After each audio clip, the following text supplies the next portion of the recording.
Hoje a aula é sobre o algoritmo gradiente descendente, tá? Que é um algoritmo de otimização geral, assim, principalmente para otimização convexa, mas ele se encontra com redes neurais durante o processo de atualização de pesos das redes neurais. Então, o gradiente descendente ele é uma invenção independente de redes neurais, tá? Acontece que a gente usa o gradiente descendente para otimizar pesos em redes neurais. Então, são duas ideias distintas que se encontraram, tá, dentro do mundo de aprendizado de máquina. Mas essas coisas, por exemplo, o gradiente descendente pode ser aplicado em outro contexto, tá, de otimização, e de fato é. Tá? Mas hoje é uma aula um pouco mais teórica, né? A gente vai falar bastante de cálculo hoje, e eu vou tentar dar uma revisada nos conceitos importantes, tá? Tentar não, a gente vai revisar os conceitos importantes e vamos ver até onde a gente consegue caminhar com relação a calcular os gradientes da função de erro, daquela função entropia cruzada binária, com relação aos parâmetros da regressão logística. O nosso objetivo final é esse. A gente tem uma função de erro, que a gente viu na aula passada, a gente quer usar o gradiente descendente para encontrar os parâmetros de uma regressão logística que minimizam o valor dessa função de erro. Tá? Esse é o objetivo da aula de hoje, basicamente. Bom, alguns avisos, então, como sempre, tá? A aula 3 está no site, mas o que é mais importante é que na próxima aula a gente vai ter o nosso primeiro teste. Tá?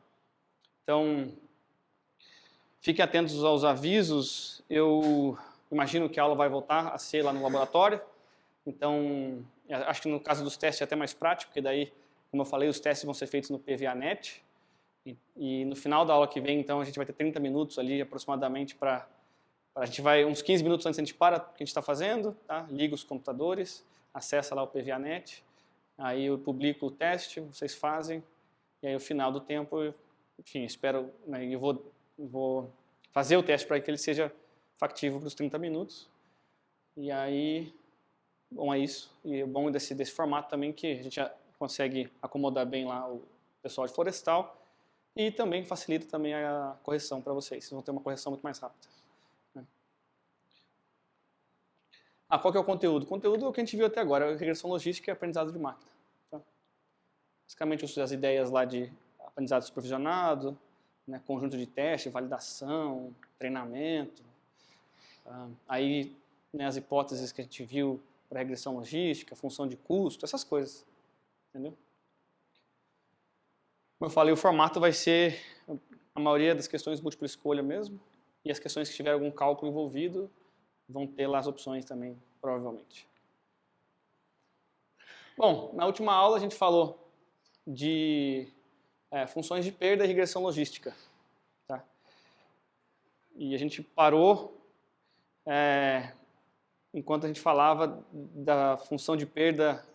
Não, a gente falou da função de perda, né, de entropia cruzada binária e por que ela é usada, né, em contrapartida porque a gente não usa a função de perda, por exemplo, quadrática, e a gente usa a entropia cruzada, né, e a gente faz isso porque a entropia cruzada nos dá, então, um problema de otimização convexo. Tá? Que, como a gente vai ver hoje, cai como uma luva para o algoritmo gradiente descendente. Alguma pergunta antes da gente começar? Tá.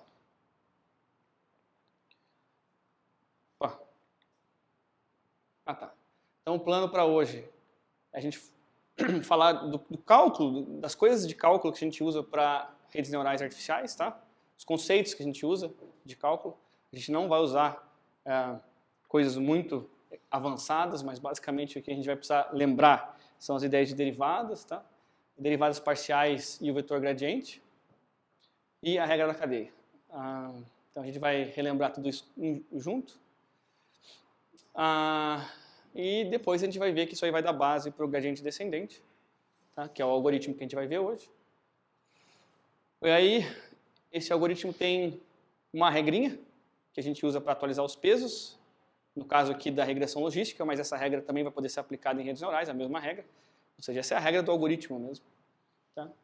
E a gente vai falar de um conceito de taxa de atualização. por fim, eu espero que dê tempo a gente falar como a gente ajusta, então como a gente aplica o gradiente descendente para otimizar regressão logística em particular. Tá bom?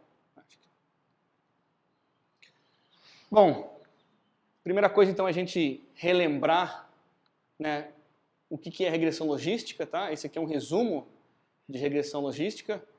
A gente tem uma entrada que é um vetor x, tá? De dimensões d. Tá? Nesse caso aqui, a gente vai estar imaginando que essa imagem aí vai ser transformada num vetor x, que a gente chama de vetor de características, né? E a saída da regressão logística é uma probabilidade. Então, é um valor entre 0 e 1. Tá? Que quer dizer o quê? Quer dizer a probabilidade da classe 1 acontecer, dado aquele vetor de características x. Né? Então, o que a gente quer fazer aqui, a gente quer otimizar. Né? Para quando, por exemplo, a gente tiver de fato uma imagem de gato, a gente quer que o nosso modelo retorne 1. E quando a gente tiver uma imagem de algo que não é um gato, a gente quer que o nosso modelo retorne um valor próximo de 0. Tá? E a hipótese para que isso aconteça, então, para que esse modelo funcione dessa maneira, é aquela ali, né? H de x igual a sigma de wx mais b. Tá? Gente, todo mundo, acho que a gente não comentou na aula passada, mas todo mundo lembra o que é um produto escalar? Perdão. Qual que é a fórmula do produto escalar?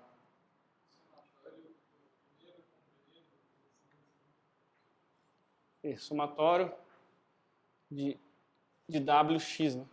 De wx. I indo de 1 até d, que seria a dimensão do vetor. Né? Isso aqui é um i. Esse registro está meio ruim. Mas um exemplo, então, só para a gente deixar claro aqui, um exemplo aqui, se a gente tiver um vetor aqui tridimensional, vamos chutar aqui 2, 0 e menos 1. A gente tiver um vetor de pesos, W, também com 3 dimensões. Isso aqui tem que ser verdade.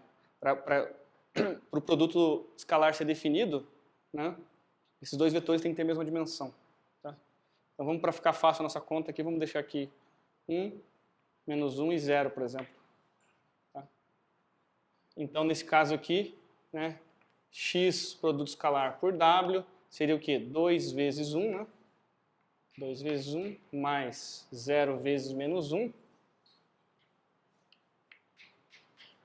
mais menos 1 vezes 0. Né?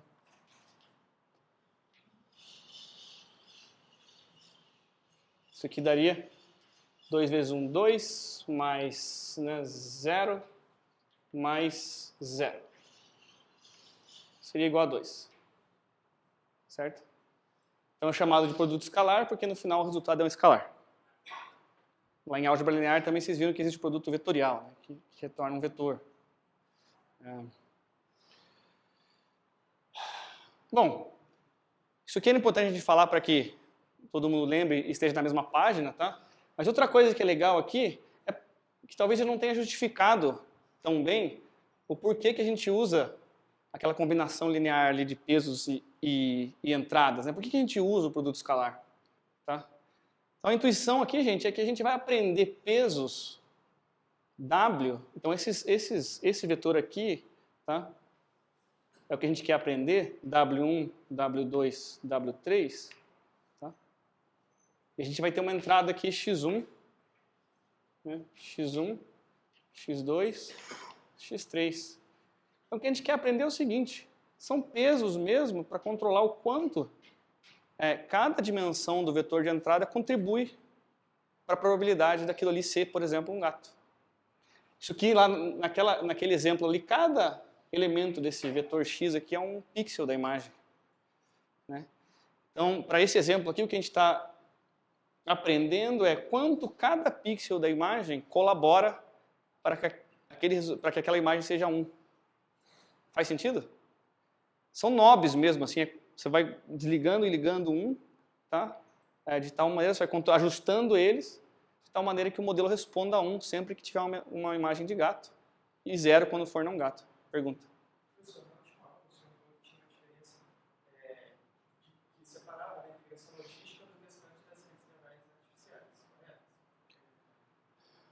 Não separa, né? A ideia de regressão logística que ela é um modelo inicial mesmo. A gente está vendo isso quase com um aquecimento para redes neurais, assim, tá? Nela também a gente tem a questão da propagação dos erros. Sim, também tem, só que é mais simples, né? Porque numa rede neural, essa etapa de propagação de erros, né? Para quem já viu isso, ela é um pouco mais complicada porque a rede neural, quanto mais camadas ela tiver, né, o que vai acontecer é que cada camada, na verdade, é uma função composta. Então, você tem que aplicar a regra da cadeia decompondo ali, vamos dizer assim, né, cada camada para achar o gradiente, né, que vai atuar em todos os pesos. Né? Mas a gente vai ver, a ideia é a mesma, tá? Só que aqui é mais simples um pouco. Isso aí que você falou, por exemplo, você falou que quando tem dados fundamentos diferentes, a gente faz a normalização. Só teoricamente, com isso, se você está treinando, você vai normalizar esse 2,0. Aí, no caso, uma coisa que poderia pesar bastante vai estar zerado nos testes e acabar que vai fazer um pouco errado. Não, o que vai acontecer quando você faz, pelo que eu entendi a sua pergunta, você está falando de quando a gente tem uma imagenzinha, por exemplo, a gente tem um conjunto de dados aqui com imagens de tamanhos diferentes, né? Por exemplo, aqui, ó. A solução que eu tinha proposto lá era a seguinte, era você adicionar aqui, ó, dimensões ou pixels nessa imagem. Então aqui é uma imagem 5 por 5, né? Então a gente vai adicionar aqui. Aqui seriam zeros, tá?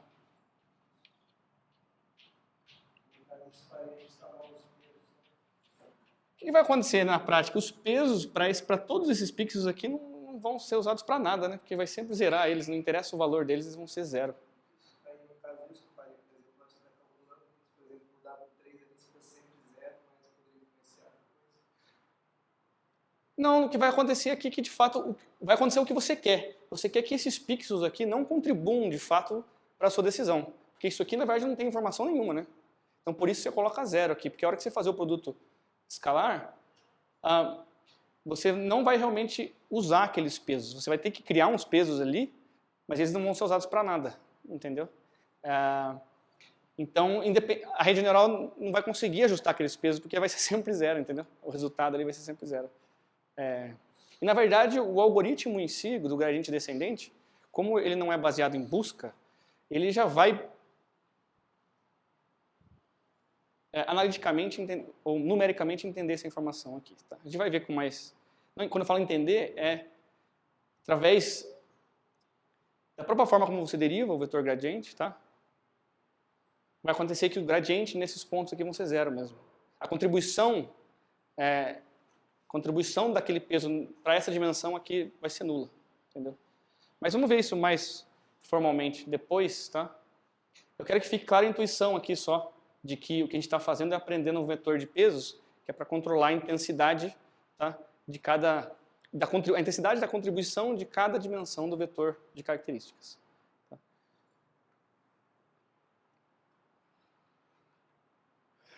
Bom, então, o que significa treinar, né, esse modelo? Significa, então, encontrar esse valor de W que minimiza a função de custo. Tá bom?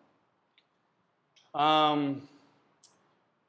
gente vai ter também, né, a gente tem um parâmetro a mais que é o B, tá? Que ele é um parâmetro independente.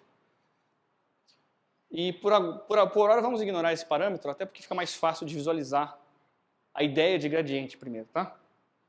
Mas de qualquer forma a gente vai ter que atualizar o B também. Tá? Você pode pensar que o B seria mais uma dimensão aqui, um outro jeito de pensar o B, você pode imaginar que ele está aqui dentro, tá?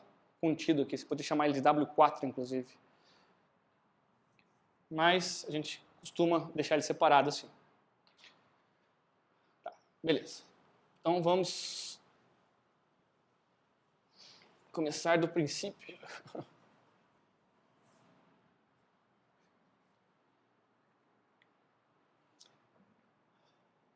Bom, gente, qual que é a ideia do gradiente descendente? A gente já viu isso aqui mais ou menos na aula passada.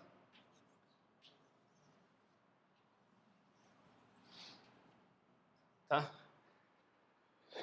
Mas vamos imaginar que uma função de custo ou perda L, tá?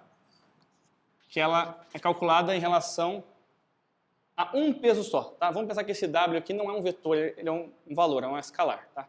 Imagine uma função de perda que atua, que depende apenas de um valor. Só para a gente poder plotar o gráfico assim em 2D, tá? Bonitinho. Qual o ponto que a gente quer chegar? A gente quer chegar aqui nesse ponto aqui, que como a gente falou, é o ponto de mínimo, né? Mínimo global da função. E como esse problema aqui ele é convexo, né? A gente sabe, a gente falou que a nossa função da aula passada lá de custo, ela é convexa, né, com relação a W, tá? Como ele é convexo, só tem o mínimo global, então não tem um mínimo local. Então qual que é a intuição do gradiente descendente? A ideia é a gente começar aqui, ó, por exemplo, em algum ponto qualquer, W, mas em geral a gente vai começar inclusive com W valendo zero, até para ficar mais correto aqui. Deixa eu pegar zero aqui, fazer uma função um pouco mais realista. Então a gente vai começar nesse ponto aqui, tá? E a gente vai chamar esse ponto de W0. E a gente quer chegar aqui, no nosso mínimo global. Então a gente inicializa o W0, ou W, na verdade, com zero. Tá? Então a gente está nesse... Agora, o que a gente tem? A gente pode calcular L de W. Tá? O que é L de W? É uma perda, é um valor de perda. Por exemplo, pode ser 0,83. Tá? Não interessa. O que a gente quer fazer? A gente quer diminuir esse valor, né? A gente quer chegar idealmente no valor zero, certo? Então o que a gente vai fazer? A gente vai tentar calcular esse vetor aqui, ó. Tá? Que é qual vetor? Né? É o vetor que me leva para cá da forma mais rápida possível. Tá? É o vetor que aponta para a direção de menor ou de maior decrescimento, né, naquele ponto aqui. Então, a analogia que se faz, geralmente, imagina que você está no topo de uma montanha, tá, e tem neblina nessa montanha. Então, você não consegue enxergar a parte de baixo. Então, você quer descer essa montanha, o que você faz? Você olha para os seus pés, você escolhe na sua região local aqui, né, o ponto que desce mais rápido. Tá? E você vai seguindo isso até você chegar na base da montanha. Entendeu? Então, vamos imaginar que isso aqui pode ser um passo em direção ao mínimo global. Então, aí, quando você dá esse passo, você para aqui, ó. Tá? E aí, você aplica essa mesma ideia de novo. De novo. De novo. De novo. Até você chegar no ponto de mínimo. E essa é a ideia do gradiente descendente. Tá? Alguma pergunta?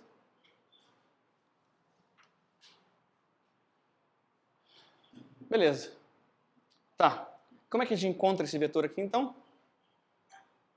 Ou, na verdade, esses vetores aqui em particular, tá? A gente vai usar a ideia do vetor gradiente.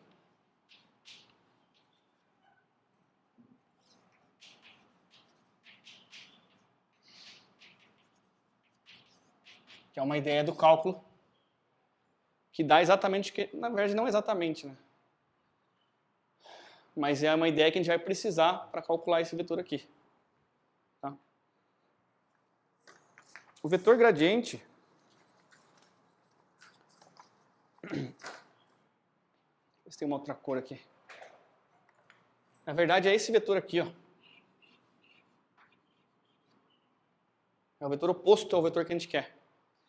Porque, por definição, o vetor gradiente nos dá, na verdade, a direção que aumenta, né, o valor dessa função aqui o mais rápido possível.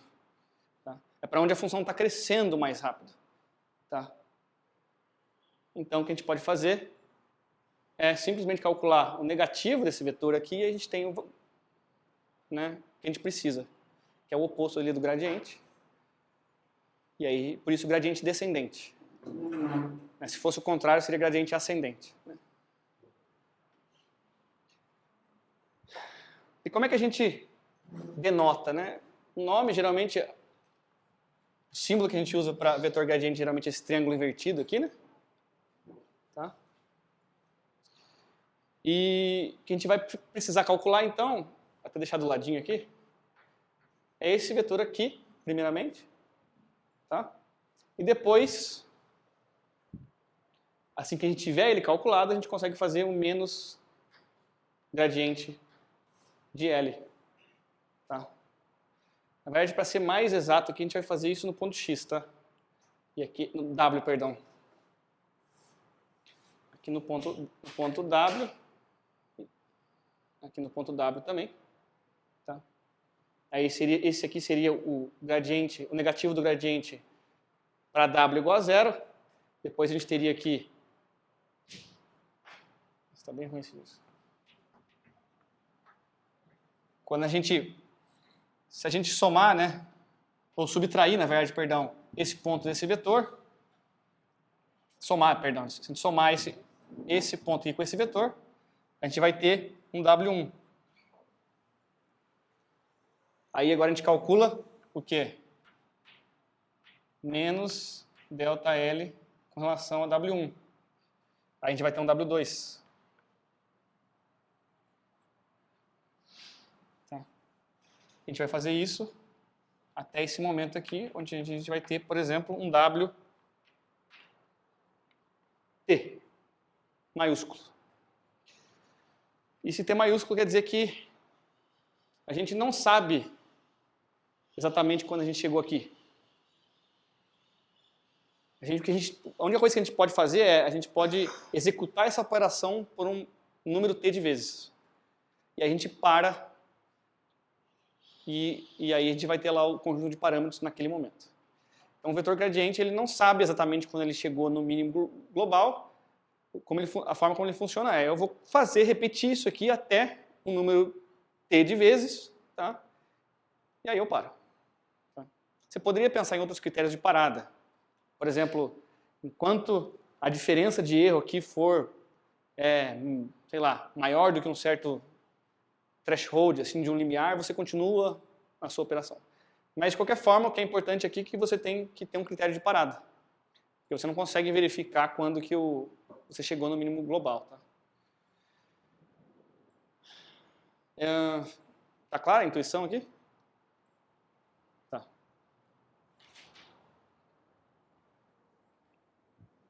Bom, já que a gente tem aquela imagem ali, eu vou apagar isso aqui.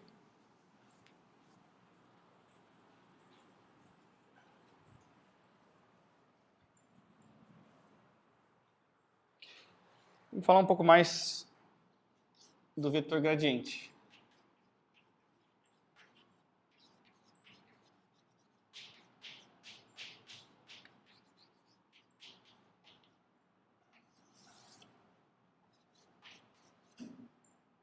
Alguém lembra a definição exata do vetor gradiente?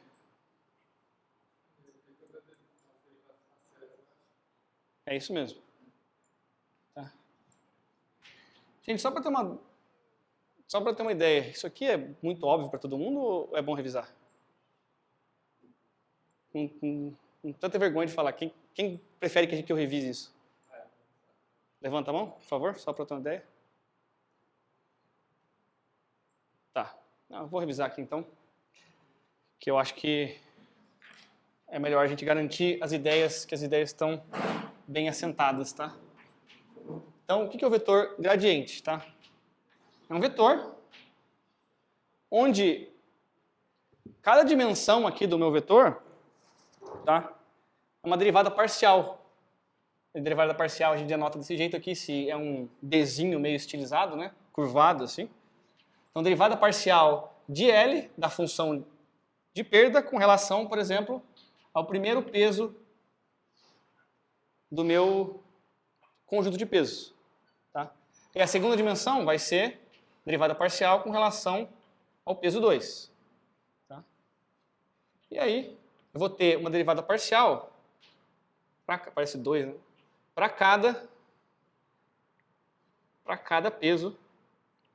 Aqui eu vou colocar um Dzinho, porque a gente está usando o Dzinho para a dimensão total do problema, né? Dimensionalidade. Então o vetor gradiente ele tem essa cara aqui. Cada dimensão dele é uma derivada parcial. Tá? E o que ele nos dá, então, tá? É a direção que aumenta o vetor,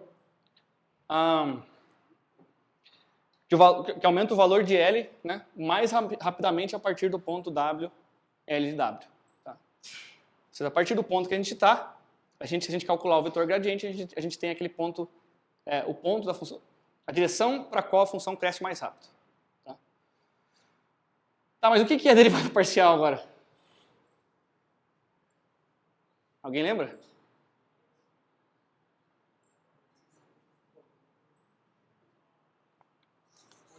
Basicamente, você transforma as variáveis como constantes e deriva. Tem a ver com funções multivariáveis, né?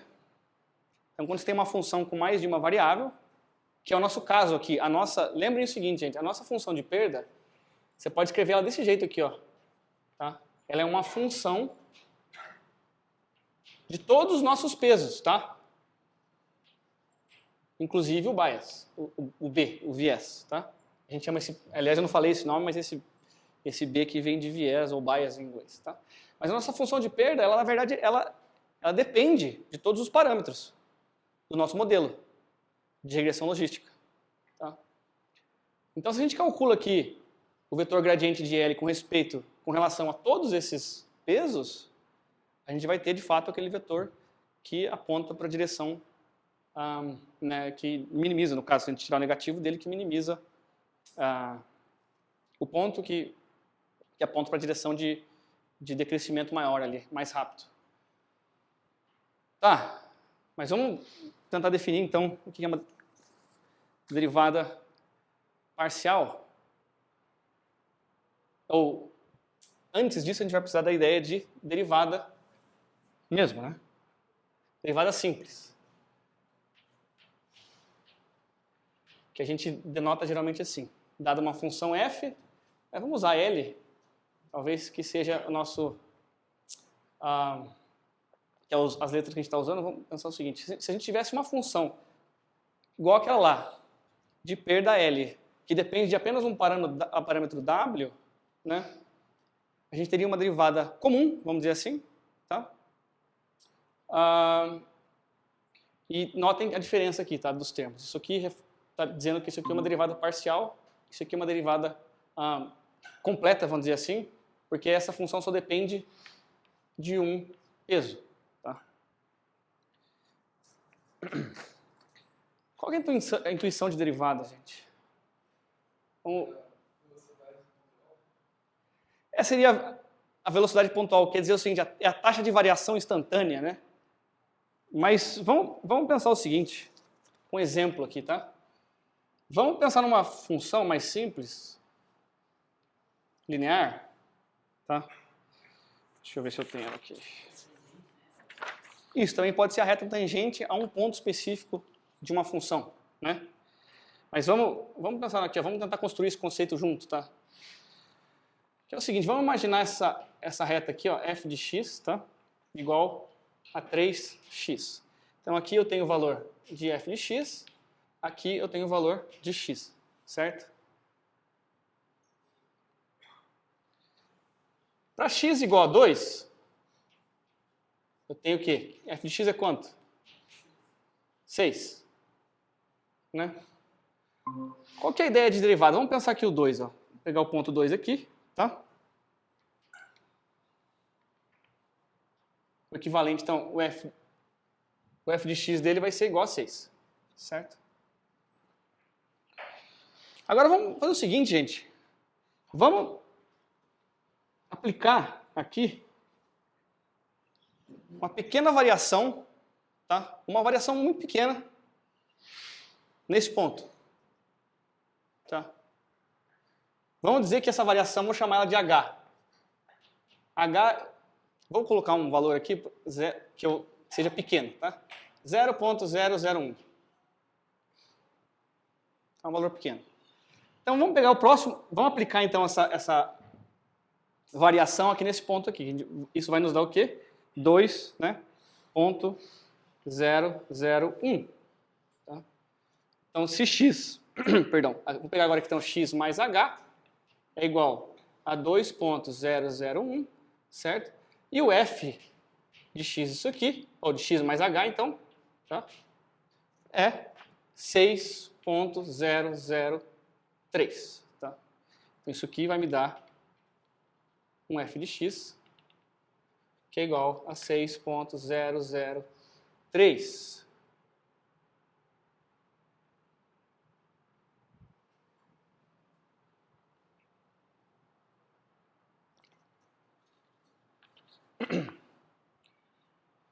O que é a derivada, gente? A derivada é a inclinação dessa reta aqui, ó. O que é a inclinação? É isso aqui, ó. Vamos pegar esse triângulo aqui. Desenhar ele de outra cor.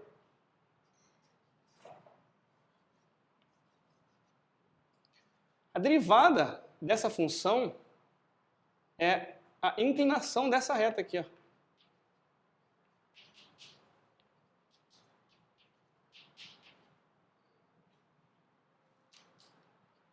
Que é o quê? A altura h, essa altura aqui, dividido pela largura, né? Mas essa largura aqui é o quê? É h, né? É hzinho.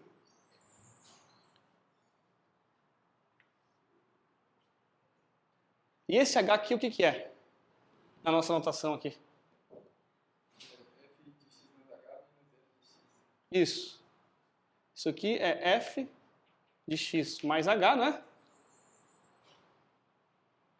Menos f de x. Isso aqui, só para ficar claro, então, isso aqui é f de x mais h. Isso aqui é f de x. Então, a gente tirou essa diferença aqui, ó. Tá aqui, né? Essa altura aqui é exatamente isso aqui, que é esse menos esse, né? E esse hzinho aqui é a nossa variaçãozinha pequena que a gente definiu inicialmente, que é exatamente essa largura aqui, certo? Então vamos passar isso aqui para cá, só para ficar mais claro. F de x mais h menos f de x dividido por h, certo? Isso aqui dá quanto? F de x mais h é 6,63, né? 6,003, não é isso? Dividido, perdão, menos isso, menos f de x, que é 6. E o hzinho é 0,001. Então isso aqui vai dar 0,003, certo? Dividido por 0,001. Isso aqui vai dar 3, certo?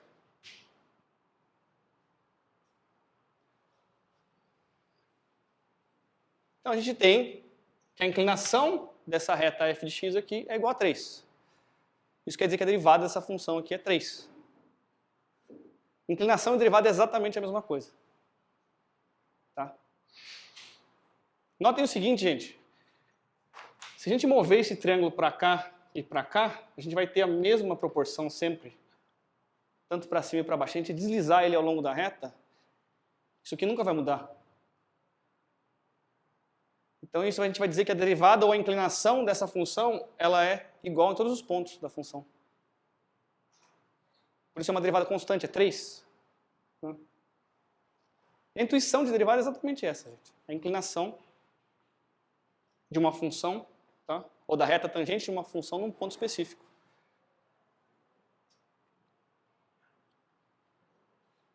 Qual o ponto que a gente usou aqui como referência?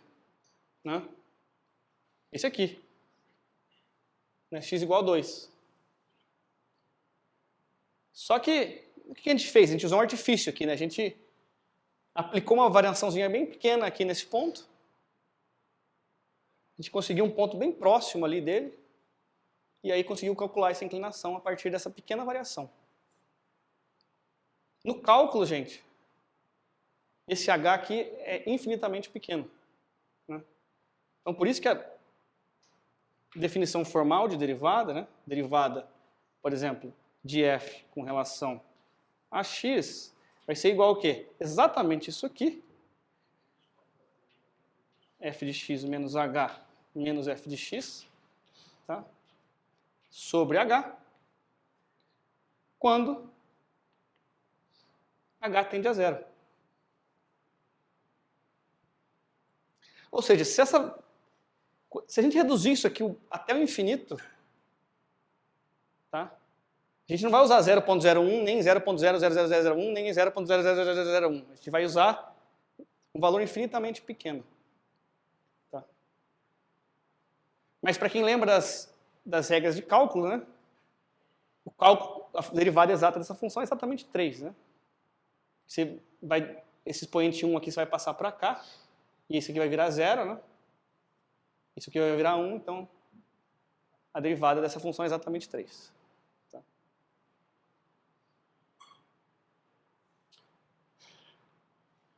Ficou clara a intuição de derivada? Que é importante, que nesse curso, mais importante é a intuição do que saber calcular derivadas de fato. Tá? Porque a gente vai usar frameworks que fazem isso para a gente gratuitamente, mas é importante entender essa intuição aqui. Tá? O que é interessante aqui, gente, é que se você pegar um outro ponto qualquer, por exemplo, 5, e aplicar a variaçãozinha h, e você vai ter 5.001, se você pegar f de x mais h agora para 5 e f de x, e fazer essa divisão aqui, vai dar 3 também.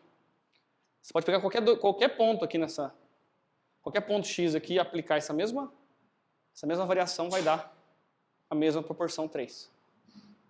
A derivada é a mesma na curva inteira. Tá? Alguma pergunta? Não? Tá ali? Tá? Depois vocês podem revisar esse conteúdo.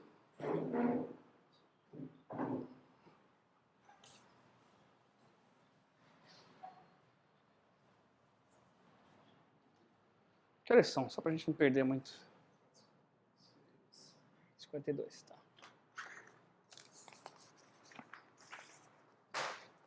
Vamos ver um outro exemplo aqui, gente. Só para que... Senão a nossa intuição talvez não fique tão completa. A gente tem 0 aqui. A gente tem f de x aqui. Tá? A gente tem x aqui. E agora a gente vai ter a seguinte curva aqui. Ó. O desenho não está tão bom. Mas isso aqui é f de x igual x ao quadrado. Vamos pegar um x igual a 2. O mesmo x que a gente usou da outra vez. Tá? X igual a 2. Vamos usar um h igual ao h que a gente usou. Tá? Então aqui vai ser 2. Aqui vai ser 2.001. Aqui agora vai ser quanto? Aqui vai ser 4, né? O f de x, 2 ao quadrado dá 4. Isso aqui, tá? Vai dar... Deixa eu baixar um pouco para cá, deixar um pouquinho tortinho assim. Vai dar 4.004, aproximadamente. Aqui, ó.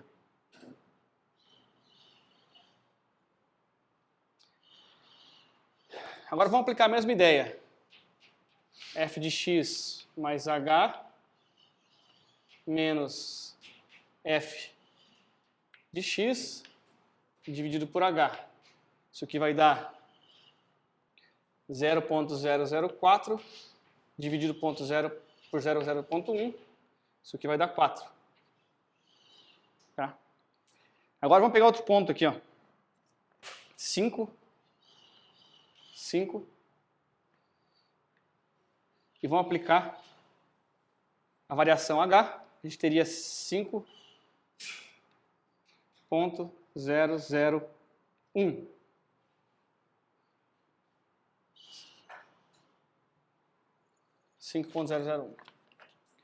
Tá. Vamos pegar um x aqui igual, então, x igual a 5 agora. Isso aqui vai nos dar um f de x igual a 25, né, que é x ao quadrado. E o x mais h aqui, que é igual a 5.001, vai nos dar um f de x mais h igual a 25.010. Tá? Então agora é o seguinte, vamos aplicar a mesma fórmula aqui. F de x mais h menos f de x dividido por h. Isso aqui vai dar 25.010 menos f de x, que é 25, dividido por 0.01. Tá? Isso aqui vai dar 0.010, certo? Dividido por 0.001, que é igual a 10.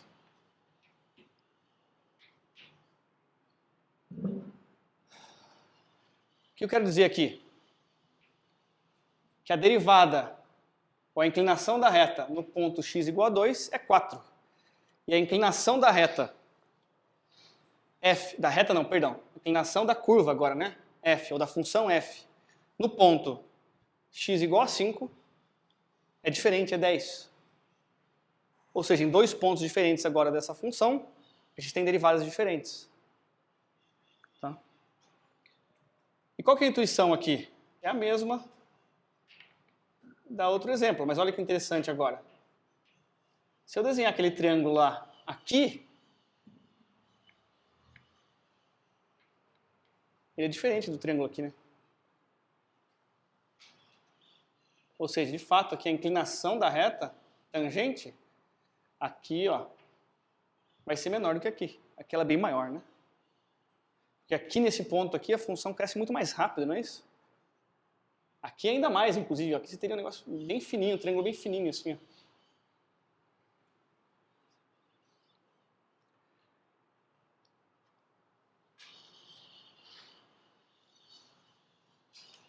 O que isso implica? Que, obviamente, a derivada não pode ser uma constante. Não tem como. Ela tem que ser uma função também, né? E qual função que é? Alguém lembra? Oi? 2x? Exatamente, 2x. Né? Das regras de cálculo, né? A derivada de x ao quadrado com relação a x é igual a 2x. O que você faz aqui, né? É jogar esse expoente para cá. Isso aqui, você tira menos 1 disso aqui. Isso aqui fica 2x.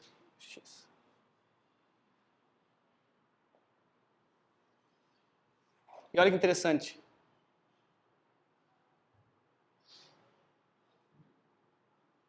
Para x igual a 2, 2x é igual a 4. Para x igual a 5, né? 2x é igual a 10. Certo?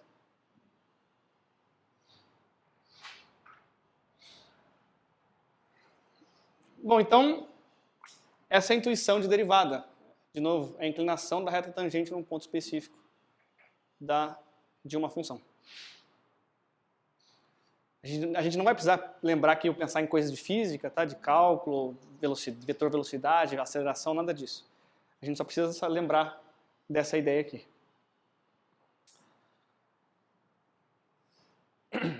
Aí, o resuminho está ali. Tá?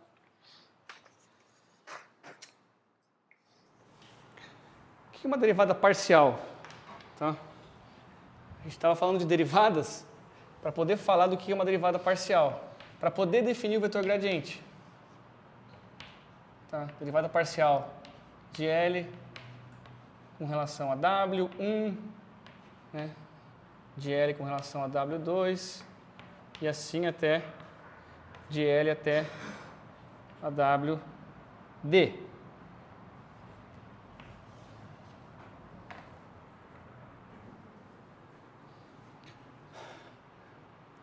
Então, a derivada parcial de uma função multivariável, gente, a função multivariável é uma função f que ela tem mais de um argumento, né? Por exemplo, em cálculo, geralmente a gente vê isso com x e y primeiro, né? Daí a gente estuda um monte de função desse tipo aqui, depois começa a complicar um pouco mais e tal, mas de uma maneira geral, então, uma função multivariável é uma função que aceita aqui como argumento,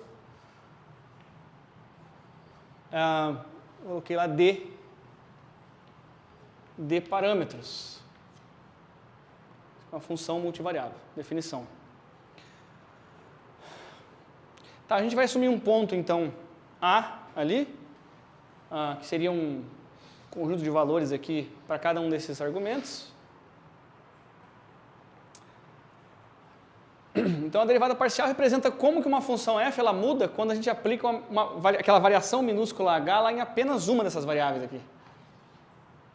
Então, a gente ignora as outras, a gente já vai aplicar o hzinho só nesse x1, e aí ver como que a função se comporta, como que ela muda. Aí depois, o que acontece? A gente vai fazer isso para x2. Aí, alguém me falou no começo aqui que você mantém as outras variáveis, né, constantes e depois calcula a derivada apenas para a variável que você está interessado naquela hora. Então, a derivada parcial é justamente isso. Você vai derivar com relação a essa variável primeiro x1, depois para x2, depois para x3 até xd. Certo? Então, naquela ideia lá, a gente vai fazer, por exemplo, x1 mais h, depois x2 mais h, depois x3 mais hzinho, né? Até xd mais h. A gente vai ver como é que isso aqui, como é que cada alteraçãozinha dessa aqui minúscula altera o valor da nossa função f. Como é que ela... qual que é a taxa de variação para um certo ponto para cada uma dessas variáveis aqui. Então, vamos pegar aquele exemplo ali, ó. F de x1, x2, igual a x1 quadrado mais x2 ao quadrado. Que é aquela função lá. Uma função está em 3D ali, né? Você consegue apagar a luz para mim de novo? Uma função convexa, certo? Ela tem um único mínimo, que é o mínimo global, que é esse pontinho aqui. Tá? E qual que é a intuição aqui? O que a derivada parcial com relação a x1 vai me dar? Vai me dar esse vetorzinho aqui, ó. Vai me dar isso. Quanto que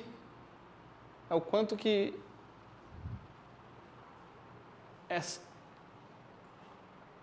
função aqui varia com relação a x1 naquele ponto.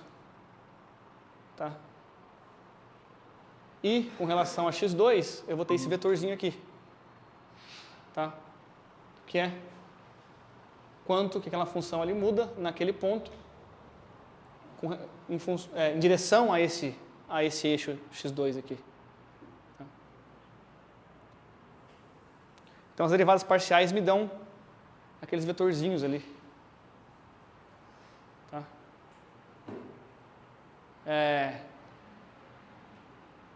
Na verdade, perdão.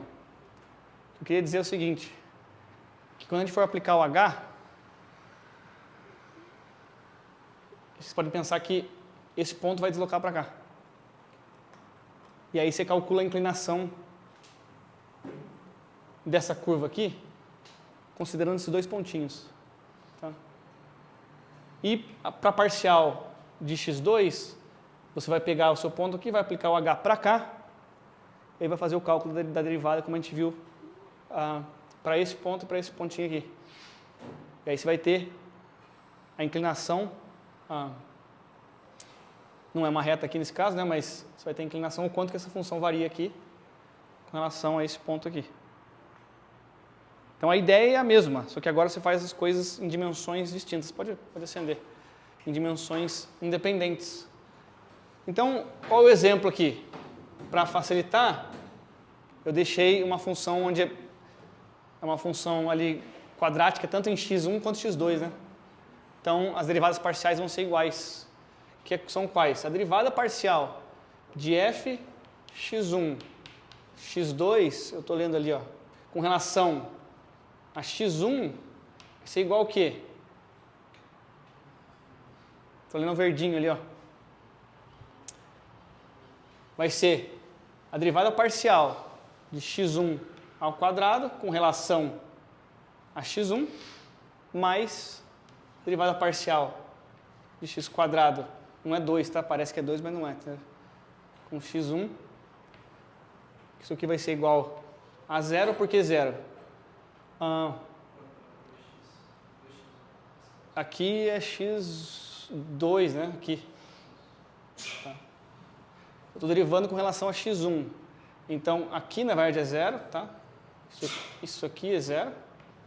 Porque eu quero saber a derivada dessa função aqui, x2, que só tem x2 como argumento, né? O quadrado de x2, x1 não tem nenhuma contribuição nessa função aqui, então é 0, né? A derivada, se eu mudar x1, se eu mudar um x1 um pouquinho para o lado, se eu aplicar o h nesse x1, não vai mudar nada aqui, certo? Então isso aqui é 0. Agora aqui não. Aqui se eu pegar o ponto x1 e aplicar um hzinho nele, vai mudar esse valor aqui, né? E vai mudar nessa proporção, 2x1, certo? E para parcial x2 é a mesma coisa, porque elas têm o mesmo comportamento mesmo, né? A gente vai ter que isso aqui é derivada de x1 quadrado sobre a derivada parcial com relação a x2, né? Mais a parcial de x2 ao quadrado, parcial de x1 aqui agora. Eu troquei, aqui é x1, x2. x1, x2. Não, perdão, x2 aqui, tudo embaixo. Aqui x1, eu estou calculando para aqui, para x1, tá? Derivada parcial de x1, derivada parcial com relação a x2. Então aqui é x2, x2. O que vai acontecer aqui? Se eu aplicar o hzinho em x2, eu não vou alterar nada dessa função, porque aqui é x1, tá? Então isso aqui é 0, certo? Agora aqui não, se eu aplicar o hzinho, eu altero essa variável, essa função, perdão. Então isso aqui seria 0 mais 2x2, né? Que é o mesmo formato dessa função aqui. Então, aqui eu tenho 2x2 como derivada parcial. Tá? Então as parciais são as mesmas, tanto para x1 quanto para x2.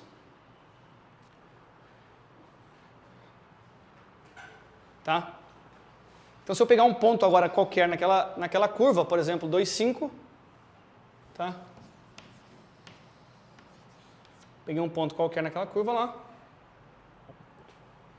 Eu posso calcular a derivada parcial de x1 e x2 naquele ponto. Então, eu vou ter que, aqui, ó, 2 vezes 2, né, vai ser 4. E aqui 2 vezes 5, vai ser 10. Tá?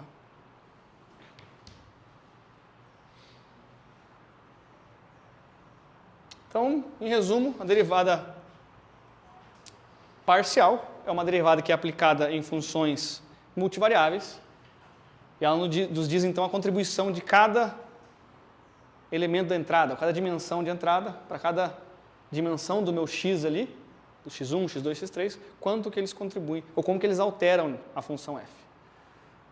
Tá? Quando a gente aplica essa minúscula variação h aí. Faz sentido? Mais ou menos, né? Tá, por que a gente precisa de tudo isso? Porque é isso que a gente vai usar no nosso algoritmo. Se a gente pega essa parcial aqui e essa parcial aqui e a gente coloca elas num vetor, assim, ó.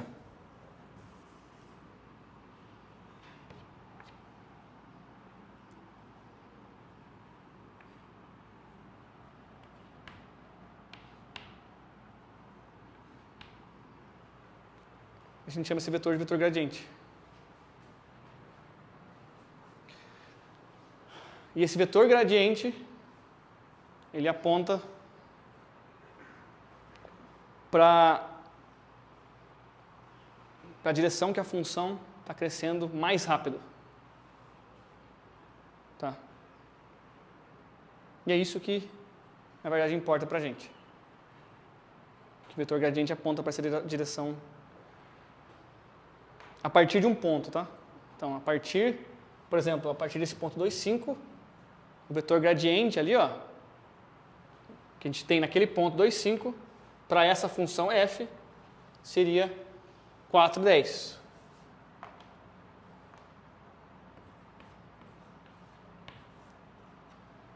Para nesse ponto 2,5. x1, x2, nossa.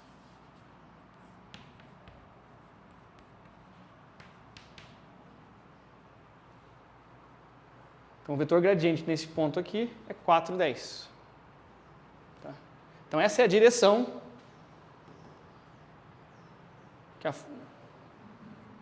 para a qual a função cresce mais rápido, naquele ponto 2,5. Se a gente seguir nessa direção aqui, a gente vai estar sempre crescendo. O valor da função f vai estar sempre crescendo. E vai estar crescendo na taxa mais rápida do que qualquer outra direção. Tá? É isso que a gente precisa ter em mente.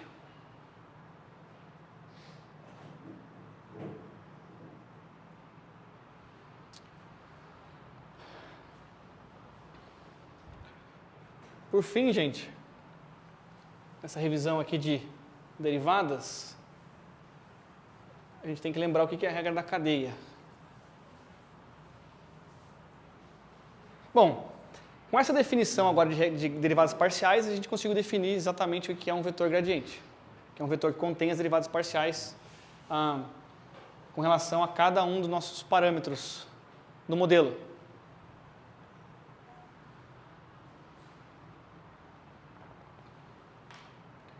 Vou apagar isso aqui. E agora o que falta de cálculo, assim, que são as coisas as três, talvez, ideias que a gente usa mais em aprendizado de máquina e redes neurais, é a regrinha da cadeia, que a gente usa quando a gente precisa calcular a derivada de funções compostas, tipo essa, f de g de x. Né? G de x é uma função interna, f é uma outra função externa. Para calcular a derivada dessa função aqui, né? A gente tem uma regra que diz o seguinte, que a derivada da função externa com relação a esse argumento interno x aqui, né, é aquilo lá, ó, é igual a derivada da função f com relação a esse argumento g de x inteiro aqui, vezes, tá, a derivada de g com relação ao argumento x. O que isso quer dizer? Eu acho que a forma mais rápida da gente revisar isso aqui é olhar para um exemplo. Pegar a função f de x igual a x ao quadrado mais 1,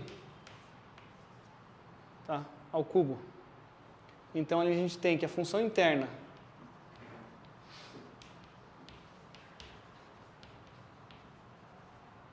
nesse caso aqui é x ao quadrado mais 1.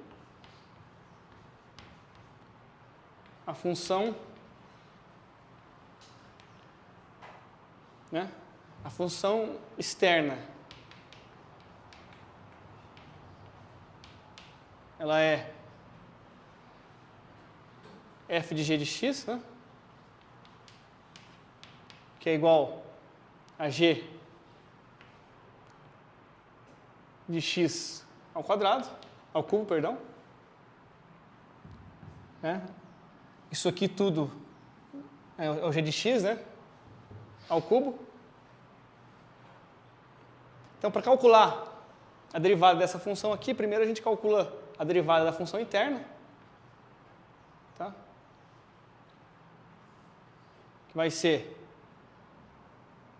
constante vira zero, né? A gente tomba aqui o expoente para frente, então fica 2 e reduz 1 nele. Então a derivada aqui é 2x.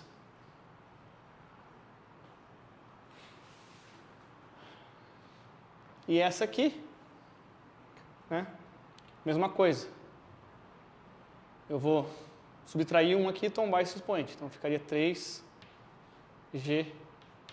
de x. Vamos escrever certinho aqui. Derivada de a função interna, né? A derivada de g. Cara, não estou conseguindo ver aqui. Deixa eu passar para baixo aqui. Derivada de g com relação a x. É aquilo ali, era 2x. E a derivada de f com relação a g é igual a 3 vezes g de x. E aí, com isso aqui, a gente consegue aplicar a nossa regrinha, né?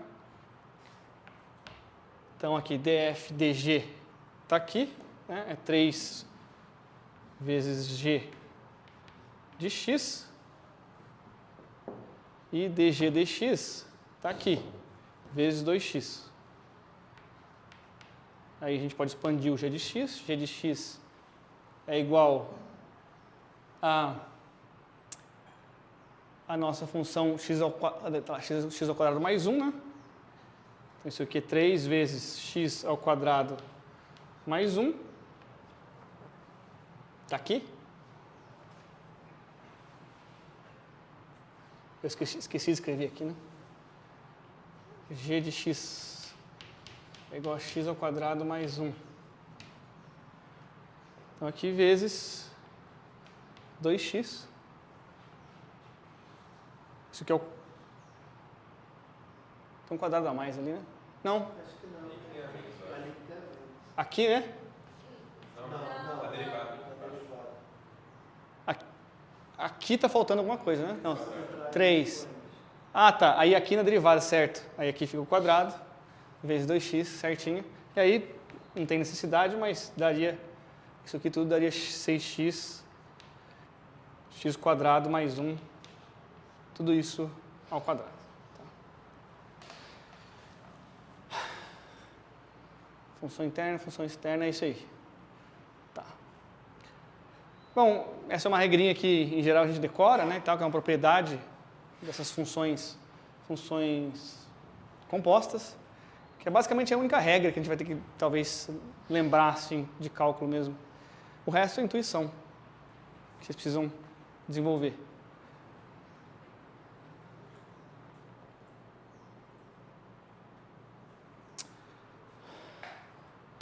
Tá. A ideia da regra da cadeira, mas para lembrar mesmo, a gente vai usar na hora que a gente for derivar o vetor gradiente para a função de erro da entropia cruzada. Porque no fundo a gente tem que estar vendo tudo isso aqui para chegar lá. Para conseguir calcular o vetor gradiente da função de erro entropia cruzada binária com os parâmetros da regressão logística. E por que é importante ver tudo isso aqui? Porque se você um dia que for criar um modelo novo, você vai ter que fazer essas coisas, ou pensar nessas coisas pelo menos. Tá? E se você estiver trabalhando, por exemplo, se você estiver treinando uma rede neural e tiver com problemas de convergência, de treinamento, essas intuições são muito importantes. Porque você vai ter hiperparâmetros, como a gente vai ver, para controlar desse método de treinamento. E quando você tem problemas de treinamento, entender as intuições, como é que o vetor gradiente está navegando, como é que os pesos estão navegando ali no espaço da função. A partir do vetor gradiente, caminhando para baixo ali, né? decrescendo na função, ter essa intuição é muito importante. Porque no futuro, quando a gente for ver redes neurais, a gente vai ver que em redes neurais a otimização não é convexa. E aí a gente vai fatalmente ter problemas de mínimo local. Então vai acontecer que você vai estar treinando a sua rede neural e você não vai conseguir achar, às vezes, um bom valor de erro. Você não vai conseguir reduzir o erro por algum motivo. Aí você vai tentar ajustar os seus hiperparâmetros. E para ajustar esses hiperparâmetros, para conseguir entender quais valores colocar ali, ter essa intuição de gradiente descendente é muito importante. Tá?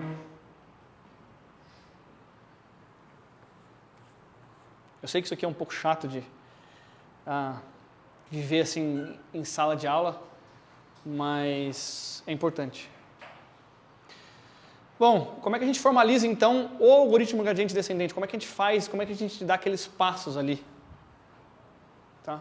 Vou apagar isso aqui porque era só uma nota de lado mesmo assim. Que a gente vai ter que lembrar. Mas vamos voltar então para o nosso gradiente descendente.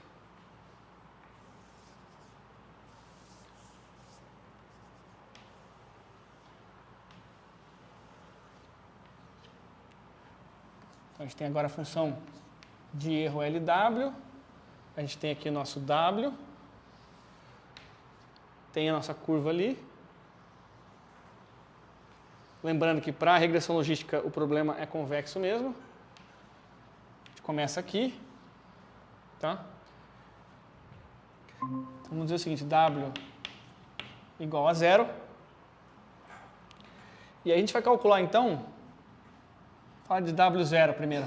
Calcular agora o vetor gradiente de L com relação a W0. E a gente vai ter esse vetor aqui. De L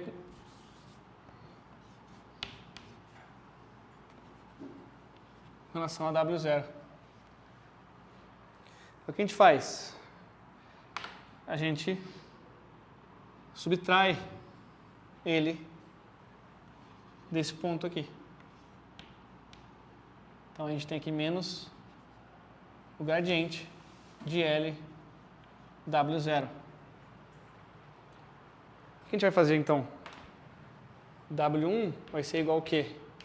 W0 menos gradiente de L com relação a W0. Esse é o meu ponto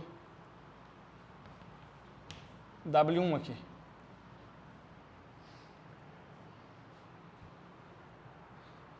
Agora eu posso calcular o W2.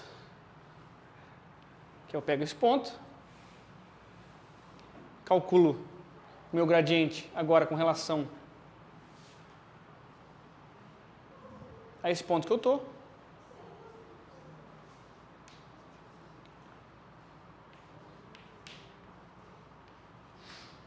Vetor gradiente em L1, negativo aqui, tá? E aí eu tenho o meu W2, que é o meu W1 menos gradiente de L W1. De uma maneira geral, eu tenho que WT é igual a WT menos 1 menos o gradiente de L em WT menos 1. Que é o que está lá. Isso. Então essa aqui é a regra de atualização do gradiente descendente. Isso aqui é o algoritmo gradiente descendente. É uma linha só. Tá. Obviamente que isso aqui vai nos dar um pouco de trabalho. Tá. Mas por isso que a gente viu como, o que é um gradiente descendente, depois o que é derivada e o que é derivada parcial. Que a gente precisava de derivada parcial para entender vetor gradiente. E o que vai acontecer é que, eventualmente, aplicando isso um número t de vezes, você vai ter aqui um WT que, teoricamente, é capaz de chegar no mínimo global, tá, da função. Ficou claro? Então é isso aqui só. O algoritmo é isso aqui. Quer dizer, falta uma coisa. Que é a seguinte. Vou ter que apagar. Apagar isso aqui também. Vou ter que redesenhar aqui. Limpar ela.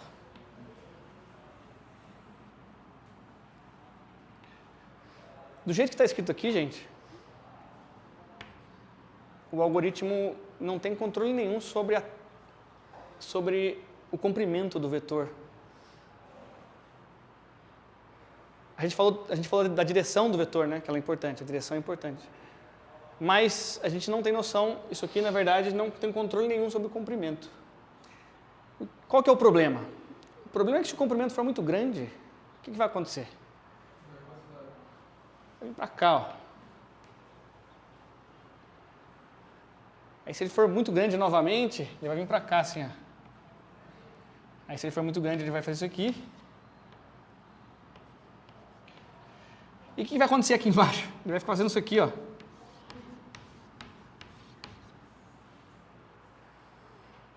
Vai ficar travado aqui no finalzinho ali da tigela, vamos dizer assim. E não vai conseguir sair dali.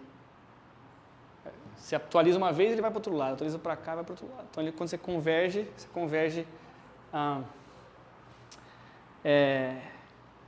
sem conseguir chegar aqui no mínimo global.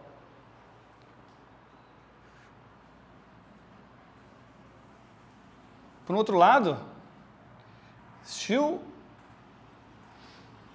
que acontece se for muito pequeno o comprimento do vetor? Oi? Ele vai ficar fazendo isso aqui, ó. E vai demorar muito para convergir, né? Mas ele converge. Ele vai demorar muito. Quer dizer, converge se o problema for convexo. O problema maior disso aqui vai aparecer em redes neurais, porque em redes neurais, como eu falei, a curva não é assim, né? A curva tem aquela cara... A função de erro tem aquele problema, ela vai ter um negócio assim. E aí, se você estiver vindo aqui com uma atualização muito pequenininha, você vai parar aqui, ó. Então, você está indo bem, até você chegar no mínimo local. Aí você chega aqui, ó. O que acontece aqui, gente? Qual que é o problema aqui, nesses pontos? Por que esses pontos aqui são complicados? Oi? Exatamente, a derivada aqui é zero, né? E aí, quando você calcula o gradiente, você tem um gradiente zero, então você não consegue atualizar. Você para ali. Entendeu? Então, a gente vai ter que aprender a lidar com isso aqui. Aí existe todo um conjunto assim, de algoritmos mais avançados que são baseados no gradiente descendente que tentam resolver esse problema aqui. Por exemplo, tem uma ideia chamada de momentum, que é tipo você tentar usar a ideia de momento da física mesmo para você meio que subir esse morrinho aqui e continuar, entendeu? Então tem algumas ideias mais interessantes que a gente vai ver numa aula exatamente sobre otimização, mas por enquanto a gente vai estar naquele cenário ali convexo. Mas em redes neurais a gente vai ter um negócio bem mais complicado assim. E a gente não vai conseguir visualizar esse espaço, esse é o problema. É muito difícil. Criação? Acabando agora. Então, basicamente é isso aqui que eu falei. Tá? A solução para acabar a aula de hoje é usar o que a gente chama de taxa de aprendizado, que é um fator escalar aqui. Tá? Então, na verdade, a versão final do algoritmo é isso aqui. Ó. A gente usa um argumento alfa, que é multiplicativo, no vetor gradiente. Isso aqui, ó, esse argumento aqui, que a gente multiplica pelo vetor gradiente e vai controlar, de fato, o comprimento do vetor gradiente. E ele vai virar um hiperparâmetro importante do treinamento de modelos. Toda vez que vocês forem treinar um modelo neural, vocês vão ter que configurar isso aqui. E aí tem Você adiciona mais uma camada de problema, porque tudo bem, agora você tem um fator que você pode controlar, mas como que você controla isso? Qual o valor colocar ali? Aí vão ter várias intuições e teorias, porque, por exemplo, uma característica interessante do vetor gradiente é que o comprimento dele, quando você está chegando próximo de um mínimo, ele vai diminuindo, né? Até chegar em zero.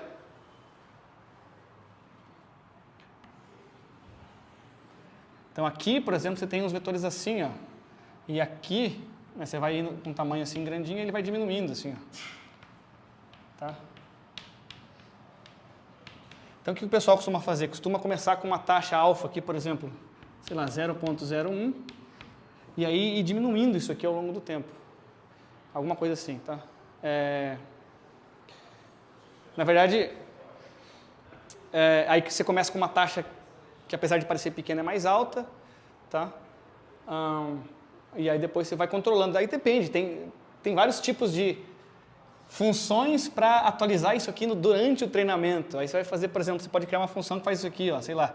Ela tem o que a gente chama de aquecimento, ela começa alta, depois vai abaixando, depois ela volta de novo e faz assim. Então você vai controlando esse alfa durante o treinamento para tentar resolver aqueles problemas de mínimo local ali, entendeu? Mas isso tudo também é muito experimental, tá? Você vai ter que tentar e tal. A função de erro não é aquela... Como é que é a entropia binária? E isso, a função de erro vai ser a mesma. A mesma? É. Mesmo assim Não é. É, porque aí depende de como... É que o que acontece? Quando você calcular o vetor gradiente, aqui a gente está calculando com relação... O que a gente tem dentro da regressão logística? A gente tem uma sigmoide e uma combinação linear de parâmetros. Quando a gente for usar a rede neural, a gente vai combinar isso. A gente vai fazer uma sigmoide dentro da outra, por exemplo. A gente vai fazer isso aqui, ó.